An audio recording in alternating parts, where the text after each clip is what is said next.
Nesol som si obrazy, pekné z Ukrajiny. Šiel s nimi do Rakúska, bez pocitu viny.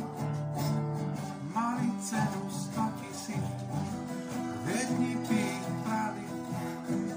Bol som však po opici a vízli mi ich vzali. El Petro umenia nemám na obrazy. Nie sú to originály, berám kvety z vázy.